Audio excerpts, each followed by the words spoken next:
Hey everyone, in this video, let's talk about how you can get the Duolingo fire icon.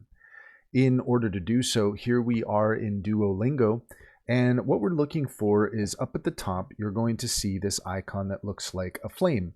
Let's go ahead and click on that, and that's going to bring you to your streak page. So here, if we just scroll down to the bottom, you're going to see that we're at the first day of our 7-day streak goal. And then under that, it says Streak Society. Reach a 7-day streak to join the Streak Society and earn exclusive rewards. So once you've completed your streak, then the Streak Society is going to be unlocked, and you're going to have the option to turn on the fire icon for Duolingo. Once you turn that on, all you have to do is just restart the app, and once you do, after a few moments, your icon will change to the fire icon for Duolingo. And that's all there is to it. If you found this video helpful, please leave a comment and like and subscribe for more helpful tips.